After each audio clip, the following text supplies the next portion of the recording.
So back to the commandments. How many of the commandments did David break in this one? How many of the 10 did he break in this one incident? Let's look at them. Number 1, you shall have no other gods before me. Well, check on that. He broke that one because David's desire was certainly ahead of God in that case. He had another god ahead of God at that point. Number 2, you shall not make graven images. Well, he's okay on that one. He didn't do that. Number 3, you shall not take the name of the Lord your God in vain. Well, no problem here, since he wasn't talking about God at all. He was dealing with his own stuff, but he wasn't talking about God at that point. Number 4, remember the Sabbath day and keep it holy. Well, we have to give a pass on that one too, because we don't know the days of the week. So we don't know what happened, when the events happened. Number 5, honor your father and mother. Now this one's a little more ambiguous because Jesse, David's father, was a godly man who had certainly taught David better, but he wasn't directly involved here, so that was a little more ambiguous. Number 6, you shall not kill. Now that's a direct hit, isn't it? You shall not kill. Though David didn't hold the weapon in his own hand, he made sure that Uriah would be killed. Just because he didn't get his own hands dirty doing it doesn't mean that he wasn't responsible. He surely was. Number 7, you shall not commit adultery. Well, check on that one too. Number 8, you shall not steal. Well, at that time, a woman was considered property. Think about the image Nathan used to teach David. In a sense, David stole what belonged to Uriah. Check there also. Number 9, you shall not bear false witness against your neighbor. David made a good try at this, didn't he? He tried to falsely be able to say that Bathsheba's baby was Uriah's instead of his. And number 10, the last one, you shall not covet. Now there's a no-brainer. The whole mess started because David coveted his neighbor's wife. Now I don't know if you're counting, but that's 6 out of 10. Not including the passing nod at honoring father and mother. Quite a tally, wouldn't you say? 6 out of 10, and maybe 7 with just one life incident. Enter Nathan, who really is the man of the hour. We met Nathan a couple of weeks ago when he too hastily told David to go ahead with building the temple before consulting God about that.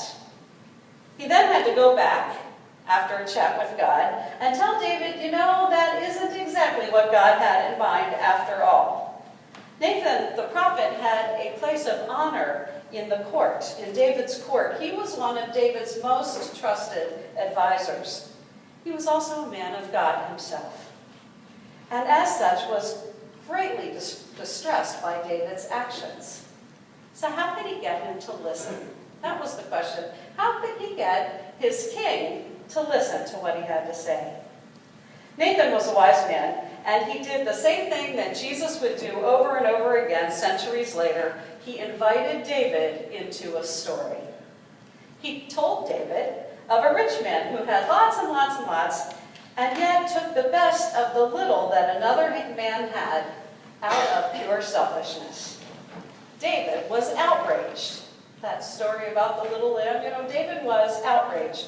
And mustering all of his kingly authority, answered Nathan's query about what should be done with such a scoundrel with this judgment. He said, "The man who does that deserves to die." To which Nathan quietly, calmly, and firmly replied, "You are the man. You are the man." It was a fine piece of work on Nathan's part, don't you think? Really good work on Nathan's part. Which brings me to the first of what I see as lessons in this part of David's story, and the impetus for today's title. TV sitcom watchers may have noticed the feeble play on the title of an old show called Everybody Loves Raymond. Did any of you ever watch that? Everybody Needs Nathan, you get it? Okay, it's feeble, but there it is. As I see it, the first lesson for us today is that everybody does need Nathan. Everybody needs Nathan. We all need someone in our lives who will tell us the truth. I believe that especially to be true for those who are in positions of authority and responsibility. Respect, deference, and fear often keep people from telling the truth to powerful people. which means that it is essential for folks like that to cultivate Nathans in our lives. Please note that I said our lives. Lots of us exercise power in our lives and ignore or deny the reality. We kind of get a pass when we do that. Oh, I don't have any control over anything. I don't have any responsibility. We ignore or deny the reality then. Nathan was very bold in his work, but David, to his credit, kept Nathan close enough to be able to say what needed to be said. Some folks in authority, and I'm sure you've known someone like this, perhaps a boss in your life, some folks in power and authority only keep those close to them who agree with everything they say. You know some folks like that? Nobody else can get close except for those who will say yes, yes, yes, yes, yes all the time. Sometimes telling the truth is difficult, unpopular and challenging, but it needs to be done if healthy people and organizations are going to exist. It is important here to note, though, about Nathan that he was not just an agitator. He had earned David's respect and his trust by his consistent integrity, his honesty, and his loyalty. Even then, when the stakes were high, Nathan was strategic in the way that he approached the subject. He didn't just go in and say, hey, David, you're a creep. You know, you've done a really horrible thing. He got David's attention without revealing that he was challenging David's own behavior. If you are called to be a Nathan, have you cultivated a relationship that allows you to play that role like Nathan did? Are you keeping close enough to God yourself to be sure that your observations are godly ones? And are you presenting things in the best way for them to be heard? Everybody needs Nathan, someone who will tell the truth with love, even when it hurts. The second lesson here, I think, is related to David's response. What is it that makes you the angriest? David couldn't stand to hear about a bully, and that's what was in Nathan's story. David couldn't stand to hear about a bully taking advantage of someone who's more vulnerable. Yet that was exactly what he had done himself. The thing that he had done himself made him the angriest when he heard about it from somebody else. It is often true that that which elicits the greatest outrage in us is the thing that we most readily observe when we look in the mirror. Isn't that true? Pay attention to that which enrages or annoys you about yourself, because you just might have that quality in spades in your own life, in your own character. I believe that it's possible to use the tool of Nathans without having a Nathan around. Our own responses to things might be the only clues that we need to discover what we need to work on in ourselves. Those things which really push our buttons might be really good to turn that around and say, does this push my buttons because I do this myself? And the last thing I want to address today is about repentance and making amends. Talked about that a little bit with the kids. The point in this story where David is most admirable is in the last verse that we read. The first words out of David's mouth after Nathan had exposed the reality of David's sin to him and had communicated to David God's displeasure, the first words out of David's mouth were, I have sinned against the Lord. It's a stark and simple statement of reality, isn't it? It's absolutely true. What I like about it is that David did not try to justify his actions. He did not try to persist in his cover-up. He just admitted the ugly truth about his own actions. The psalm that we heard today, Psalm 51, as was pointed out to you, is a beautiful penitential psalm, believed to be the psalm that David wrote regarding this whole episode. I love the psalm and its prayer.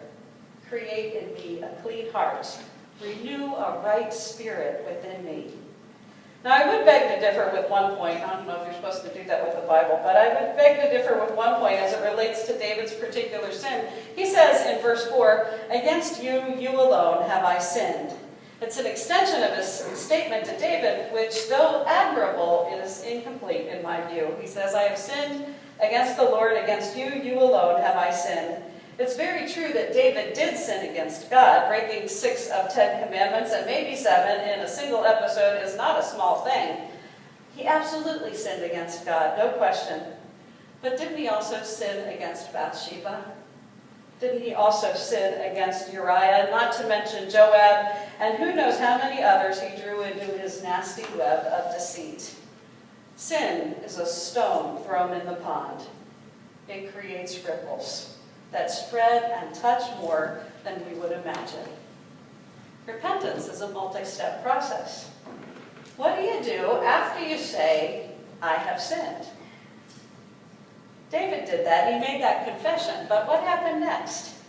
In order for outcomes to change, behavior has to change. So David maybe could have quit looking around while strolling on the roof. What do you think? Or maybe even better yet, he could have quit strolling on the roof. That would have been good. The choices that we make can either encourage sin or encourage repentance, but usually it's not both. It's usually one or the other, the choices that we make. One of my colleagues tells a great story. This is a true story. The true stories are always the best. He was making a home visit while pastoring a church in another state. The family that he went to visit had just moved into a new home that they had built. It was in a new neighborhood, and they were showing him around. They were very proud of their new home. They had done some of the design work themselves, and they were particularly pointing out the design features that they had put in themselves. They were eager to show it off. As he entered the second-floor master bedroom on this tour, the pastor noticed a window that seemed oddly placed to him.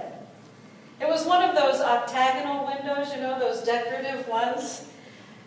But it wasn't placed high on a wall with a vaulted ceiling, where those often are, or high up in a bathroom to let in light while ensuring privacy, as a lot of people do. It was a couple of feet off the floor on the side wall of the house. As he moved closer, the pastor, to that wall to look at a piece of art, he noticed that you could see the neighbor's backyard pool through the window. Not mentioning the fact, but just oohing and eyeing over the nice new home, the tour continued downstairs, ending in the kitchen with conversation and a beverage. Along with other questions about getting settled into their new home, the pastor asked, how do you like your new neighbors in this neighborhood? They said they were very fond of the neighbors on one side. The kids in both families were on the same sports teams, and they had done some things together. We don't really do much with the people on the other side, they said. They're the ones with the pool in the backyard. They're nudists. This is a true story. I did not make this up. Now, I don't know the players, but just like the pastor did at the time, I start to put things together, right? The nudists' house were built first. The church family had made design choices in their house, and that window was very oddly placed. I also don't know what issues that family struggled with, but the whole thing begs the question of wise choices, doesn't it? Just to think about it. Saying, I have sinned to God is the first step, but it's only the first step. There is also very often a need to make amends to others. To say, I'm sorry. Just, I'm sorry. Not, I'm sorry, but, and then add a whole list of excuses. Just, I'm sorry for what I did and how I hurt you. I hope you can forgive me. And then change your behavior so it doesn't happen again. Quit walking on the roof. Move that window. Don't put yourself in places in which you succumbed to temptation before. Cultivate a Nathan or two in your life. People who are in touch with God and will love you enough to tell you the truth. Pay attention to the things that really push your buttons about someone else, and then look in the mirror because you might see exactly that if you look. Admit your failings to God first, and then to those you've hurt, and then change your behavior so you don't repeat the same mistake.